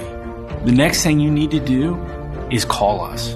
When you hire us at the Skinner Law Firm, what we do is we are going to investigate your case, and we're going to lay out the options that you have, all at no cost to you. We will use all of our resources and all of our experience to get you what you deserve. The Skinner Law Firm, SkinnerFirm.com. Has she been naughty? And has she been nice? That's a dilemma, my friend. What do you do? Santa actually checks his list twice to find out who's naughty and nice. The point we may have been missing is that naughty and nice is a good thing. I'm Lori from Bechtel Jewelers. If she's been naughty and nice, get in here. Let her know that her behavior has not gone unnoticed, not by Santa and not by you. Bechtel Jewelers, Route 11 South, Inwood. Something nice for the woman who is that and so much more. This is Eric at Hagerstown Ford. Over the last decade, the way we buy things have evolved. Now, you get on your phone, click Want It, and it shows up at your front door. At Hagerstown Ford, it is that convenient. We've changed the car buying experience on the I-81 corridor forever. And with a return policy better than Walmart, there's absolutely no reason to buy a new or used car, truck, or SUV anywhere else. Just like Amazon, Hagerstown Ford will deliver the vehicle to you, where you are, and on your time. And if you don't want it, return it. No questions asked. Why waste your time at a car dealership playing the dumb back and forth games? Besides, we hate it more than you do. I assure you, No dealership from Winchester, Virginia to Washington, D.C. will beat our price. No dealership from Chambersburg, Pennsylvania to Baltimore, Maryland will beat our price. And no other dealership will allow you to return it if you don't want it. Hagerstown Ford absolutely provides the best experience at the best price. Visit HagerstownFord.com to schedule your VIP experience. Click on the vehicle you want and get your new ride delivered to you at no risk. See dealer for details. WVU Medicine is pleased to announce the relocation of our Berkeley Medical Center outpatient rehabilitation services to 1002 Tavern Road. This move gives Martinsburg Physical Therapy and Rehabilitation more room, more convenient parking, and a covered drive-up, drop-off area. WVU Medicine will continue to offer physical, occupational, and speech therapies for both adult and pediatric patients, as well as specialized services. For more info on this new location and services provided there, call 304-264-1214. It's the excitement of EPAC basketball on Talk Radio WRNR and TV10. Fowler, 4 seconds. Blackwood's corner, 3, good! Taken away by Gladney. He'll run the court. He'll lay that one up and in. We got you covered all season long with over 50 games of high school boys and girls hoops. Crossover Fuller, and it's Bennett back in the face of all. Right here on your EPAC sports leader, WRNR 106.5 FM, AM 740, and TV10.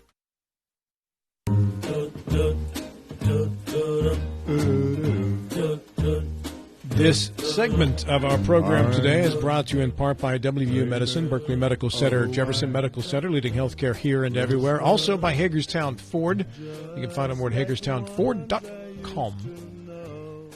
9:35, we welcome in Delegate Don Forst, who also serves on Health and Human Resources, which has been a very, very busy part of the news over the last week or so. Donnie, good morning to you. Thanks for coming in. Well, thank you. Good morning. It's nice to be here. Well, we have a lot of work to do with DHHR, Don, and where do you think it should start now? Well, they're actually working on it now. Mm-hmm. There's committee people doing some analysis. They're working with a fellow that used to be in DHHR, and they have some ideas, but it's going to be interesting. Excuse me, they being who, Don?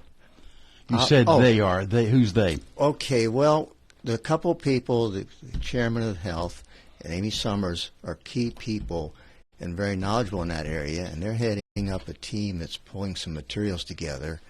They're working with a fellow that formerly worked over in DHHR, and the legislature, as you're probably aware, has some of their own thoughts about the agency and where it should go. And I don't think there's any secret. The study that was done, the legislature, and I'm speaking in broad generalities, wasn't too pleased. For $1 million, all we were told is you should talk to each other more and update your procedures. I'm being a little bit. Mm-hmm. I get you. But there's the problems are a little deeper. It's one of the biggest, well, it is the biggest organization in the state. It's probably half the state government. What is it, $3.5 billion, 6,000 people, roughly? Let me interrupt very quickly. The McChrystal report is a report you're referring to. Yes. Who commissioned that report? Was that commissioned by the governor or by the legislator or who? Well, the governor did it. He basically, we passed legislation last year to split the organization. The governor vetoed it. He wasn't too pleased with that. And then he initiated the study. He says, I'll initiate a study because we all recognize there's some problems and it has to be fixed. So we all agree. That's the one thing we all do agree on, that there's a lot of areas that do need some attention. And the problems are varied, all kinds of things from staffing and, I mean, the problems you'd expect in a very large organization. How much criticism did the McChrystal report direct toward Dr. Crouch, the head of DHHR? And I'm asking this because, as you know, yesterday he resigned. Mm-hmm. I don't think that they criticized anybody specifically. They just pointed out the magnitude of the whole thing and how it's difficult for a person to keep their fingers on everything going on. I mean, management's theory roughly is you should have 7 spans of control. I think he had, I don't know how many different organizations. And I'm not sure if he had a really organized hierarchy of people or people he could depend on. Now, I'm not an expert on the organization of that group, but that was my impression. It was just unmanageable the way it was structured. Well, yeah, but if you look at industry as a whole, many businesses are much, much larger than DHHR. On the federal government, many agencies own much larger than DHHR. So with the fact we have other groups much larger, yet do not have the same level of criticism, that would direct it toward the individual management.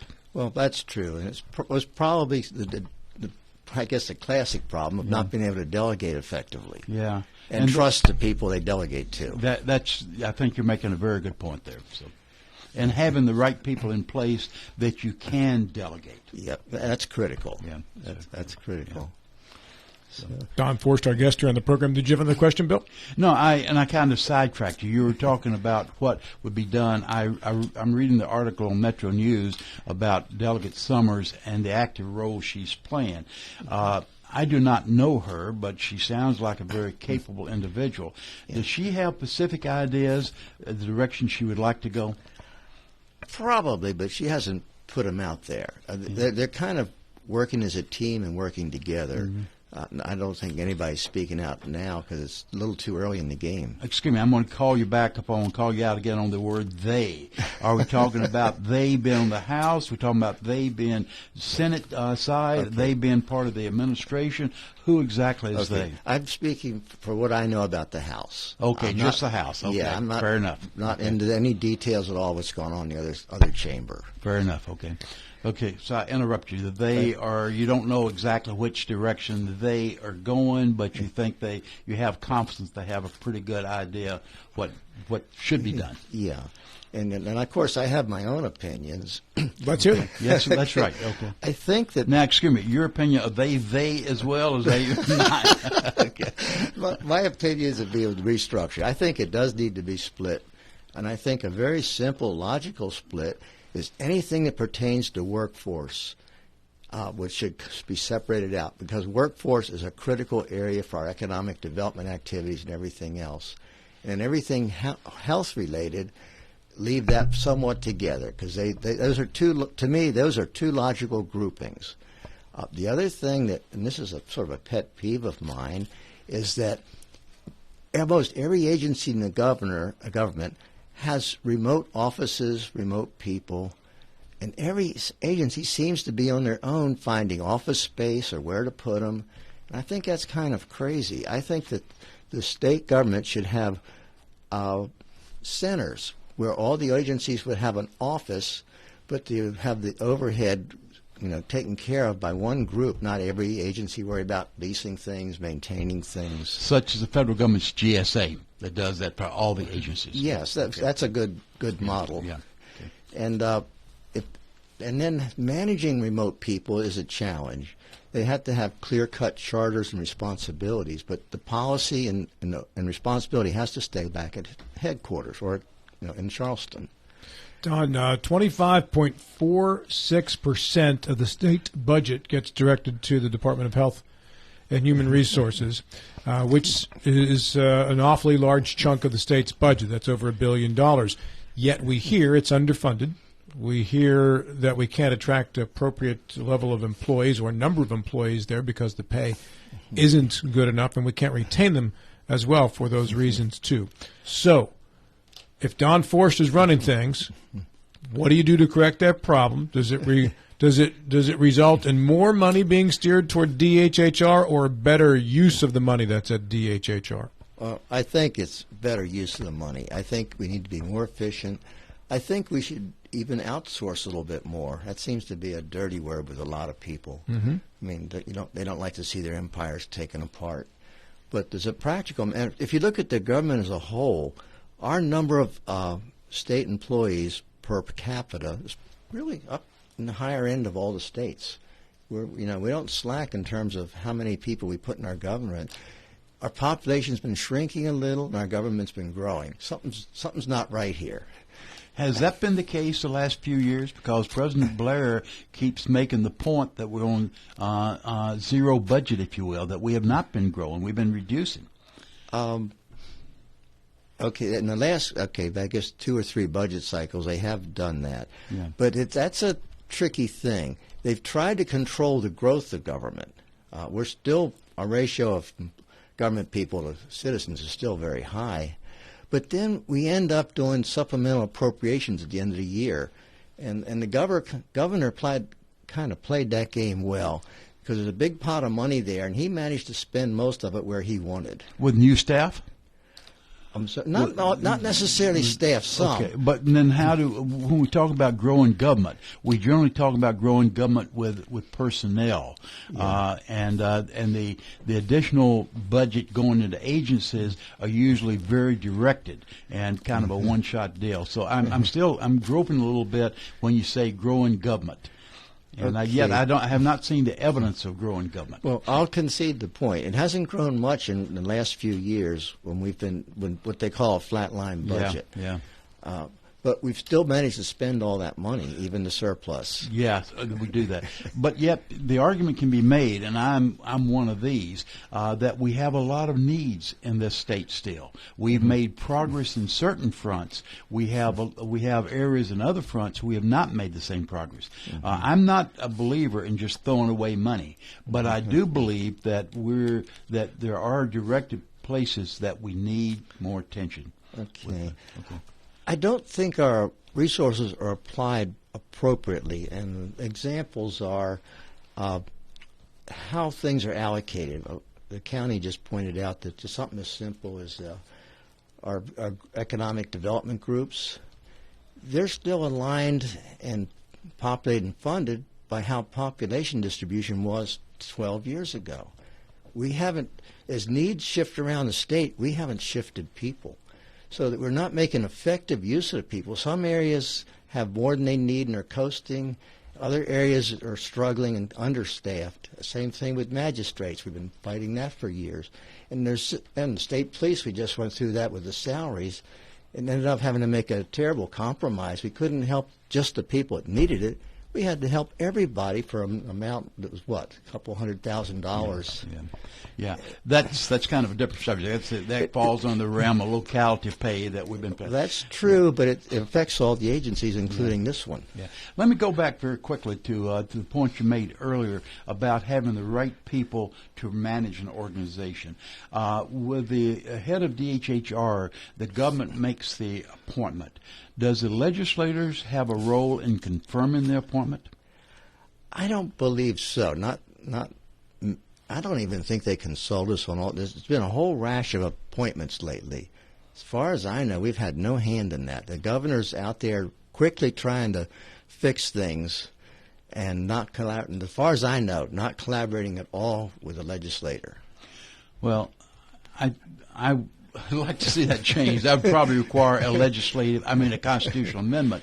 But we see this on the federal government role, and for agencies or departments, you have to be appointed, recommended by the president, approved and appointed by Congress, and I think that's healthy. And I'm sorry we do not have that locally. No, I agree with you on that.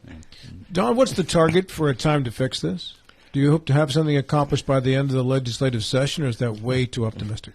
The whole problem won't be solved by the end of the session, but I hope we've made some major steps towards a solution, and set a pattern or a plan. That's another personal peeve of mine. I haven't seen long-range planning. Everything seems to be very short-ranged, and we should have a longer-range plan. Like if we're going to set up regional offices, we should have a plan towards that and start planning towards it. I think that organizations like DHHR should have much more interaction with local organizations and use them a little bit as extended staff. Work with local charitable organizations and other groups that work with the public and work just things like the foster children program. We could easily work with local authorities. It shouldn't have all be on an outside group, so to speak. No, they're not truly outside, but they're not integrated into the community. They're working separate from the community. And that kind of teamwork, I think, should be applied throughout the government, where the local people work much closer with the state people. So, Don, we're almost out of time here. Do you anticipate that, at a minimum, at least the split of DHHR will be set and followable by the tax-paying public by the end of the legislative session? I would hope so, but it depends if we work with the governor. He could easily veto anything we do, and then we have to go through overriding it and all the other hassle. But Delegate Steele, when he was on earlier today, implied that he was not inclined to split up the HHR. He preferred to work fix internal problems as opposed to just dividing it. Which would go against the McChrystal report. It would go against the McChrystal report and go against what Don's saying. So yeah. Now, the split sounds simplistic, and it's not, because I'm sure a lot of entanglements across all the organizations in DHHR, but it might simplify the management problem, put two good people, and make a logical split by charters. Like the workforce, to me, is a clean-cut area that needs a lot of attention, and of course health, particularly rural health. That's another pet peeve of mine. In the Eastern Panhandle, we don't know the problem of shortage of health people. Yeah. Other parts of the state, they have to travel hours sometimes. I come back to the argument, if you have the right executive in place, you can solve a lot of the problems. Well, that's a good point, Bill. You're getting the right person in charge of everything at some point. Don, thanks so much for coming in. I appreciate you stopping by. Well, I enjoyed it. Thank you. Delegate Don Forst, who serves on the Health and Human Resources Committee. At 9:50, this segment of our show today brought to you by Kent Parsons Ford of Martinsburg. We became number one by making you number one first. At Parsons, find out more at parsonsford.com today. Here to stay is a new bird. With 4 new car dealerships and 4 used car dealerships in 3 states, Parsons is the largest used car and fastest growing new car dealer in the tri-state area. Take Parsons Ford with huge savings on hundreds of new Fords, financing from 0%, Parsons' goal of financing for all, and Parsons' famous above-market trade-in allowances that help make Parsons number one for used cars, too. See why so many won't buy anywhere but Parsons Ford in Martinsburg. We became number one by making you number one first. Parsons. Are you looking for a full-service web design company right here in the Eastern Panhandle? Then look no further than Pro Design LLC, specializing in web design and development, web hosting, and application development. Pro Design is a locally owned company serving local clients since 1997 with a reputation of quality, creativity, and personal touch. Let Pro Design build or redesign your dream website. Find them online at professionaldesign.com or phone 304-676-9940. The American College of Emergency Physicians recently announced that WVU Madison Berkeley Medical Center's Emergency Department has once again achieved the Bronze Standard Level 3 Geriatric Emergency Department accreditation. This program recognizes emergency departments that provide excellent care for older adults and have geriatric appropriate equipment and supplies available. Berkeley Medical Center's Emergency Department is one of 2 geriatric accredited emergency departments in West Virginia. WVU Madison, leading healthcare here and everywhere.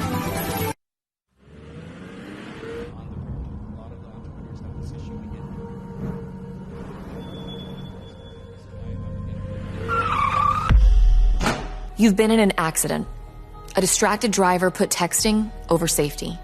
Your injuries, loss of income, and medical bills can last a long time, even a lifetime. Our job is to try and secure justice that will protect you and your family for the rest of your life. Mansion Ferretti, when you need justice.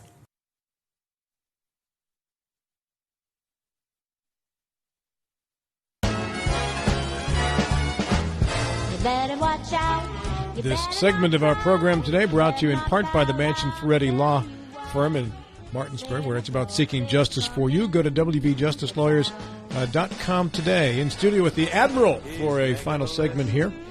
And this was an interview we tried to do last year, but it just flat out didn't work out for the days we had available. Gary Scharf serves as leader, North American Client Engagement of Project Management Institute. And in this role, Gary is responsible for leading the client engagement team for Project Management Institute, growing their impact in the North American region through organizational relationships, education, and sales. And he joins us via telephone right now. Gary, good morning. Thanks so much for being on the program. You're on Eastern Panhandle Talk with Rob and Bill. Hey, good morning, Rob and Bill. Thanks for having me. Good morning, Gary. We are reimagining the future with a new list of the 50 most influential projects of 2022 as we get ready to wrap up this year in 2 weeks plus. Can you tell us what some of the top projects were, Gary? Yeah, sure. So, we begin with the top-ranked project this year is what we're calling the new HQ, the new headquarters. And that's really a roll-up, an amalgamation of 7 of-the-moment workplaces that were built for how work gets done now and in the future. This includes new headquarters from Google, Adidas, Meta, JP Morgan, and some others, right? The big theme that wove through all of these new headquarter spaces was the focus on the employee experience, right? So think of Adidas. They built their North American headquarters out in Portland, put a soccer field right in the front of the right in the front of the building. So, you know, it's sort of that work hard, play hard, come into the office when you can, right? That kind of experience. So it's the employee is what, you know, sort of wove through all of these headquarters, and it's what stood out to us as you know, sort of the new HQ being the top project. And in that particular case, there's a soccer field out front. There was a 60 Minutes feature on a Michigan State donor who was the 17th man on the basketball team, and he's now a billionaire in the mortgage business. And he's got basketball courts where they have intramural leagues that they play within the organization and such. I just caught that. You interview. saw that too? Yeah. It seems like that competitive spirit, but also working in things like, I guess you could call it like broader health care, where you're keeping your employees moving and exercising and keeping them healthy, which leads to a better environment as well. Absolutely. And, you know, what have we learned? We've learned that, you know, a happier, healthier employee is actually a more productive one. Indeed. Right? So it's how can organizations in the environments that they create, so think of these new HQs as being that, right, from a project perspective, how can they set themselves up and provide an environment in which employees are going to be happy and productive, both for, you know, their internal, you know, organization as well as potential clients. And I think that's what you might have seen in that yes. in that interview with that organization. And they have to do that, Gary, because, and I have sons who are in their 20s. That age, these kids are job hoppers at this age, man. They go to where they're happiest and can make a good income. Absolutely, I see it with my own kids. So absolutely. Yeah. What's next on your list? Yeah. So the one that stands out to me is the James Webb Space Telescope. Right. It's my personal favorite, and maybe because you know, I got to meet the NASA program director, Greg Robinson, who was, you know, the 4th program manager over 20 years, but he's the guy who sort of brought this program home. And, you know, when that went up this year, we were all hoping it worked. And then in July, we got to see those clear images of, you know, a sparkling galaxy cluster, exoplanets outside of our solar system, right? And nebula where stars are born. These were awe-inspiring, right? But you go behind the scenes and you realize that this was a 2 decades long program. And it was led by NASA, but it brought in the European Space Agency and the Canadian Space Agency, countless contractors and employees. You know, it was a multi-billion-dollar endeavor. And now that that's up there and beaming back these amazing images, you know, who knows what that's going to mean in the future? What are we going to learn? What are we going to see, right? We talk about our kids. You know, our kids are going to see images from this for years to come. So amazing, right? So that one just sort of took my breath away, and what we're seeing as you know, sort of the output, but also understanding what went into getting that up there in the first place. It's an amazing endeavor. Yeah, the James Webb is really a major breakthrough, and it kind of echoes back or carries us back to NASA's push to repopulate the moon. Some of the leading physicists, astrophysicists, have long argued that you get a bigger bang for your buck by going remote, as opposed to introducing a person in. Person, you have to do safety and the like. And you do get some prestige, some national prestige. But as far as from the scientific aspect, you get a lot more through the James Webb than you do populating the moon. Yep. But any of those projects, right, whether it's manned space flight, anything, they are projects. Right, and they need the project community to help, you know, turn that idea into reality, and that's where our membership and our project professionals come into play, helping with that execution of a strategic idea. This interview brought to you by PMI, the Project Management Institute. I think we have time for one more. Gary, what do you have? Yeah, so, you know, one of the things I love to show is that, you know, underlying all the project skills, or what we call power skills or soft skills, right? And this is, think about emotional intelligence, right? It's bringing empathy, collaborative leadership, and an innovative mindset into the thoughts of what's going on in a work environment, right? So it's not, an if something goes wrong, but we're typically living in a when something goes wrong environment. Certainly. And do the leaders, do the employees have those skills to be able to understand and work collaboratively with others, right? Because, no one single person can get things done, right? So it takes a village. And how do we find out more about Project Management Institute, Gary? Yeah, you could go to PMI.org, and there's a number of there's a free course we have there called Kickoff, where you can get started on a journey towards learning what a project manager does and is, and even learn some tips and tricks that you might be able to apply to your life today. There's certainly career journeys for more of the professional project manager.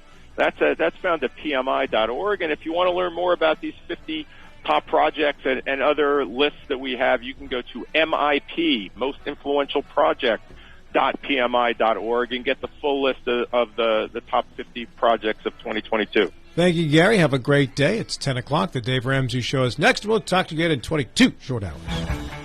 This is CBS News on the Hour.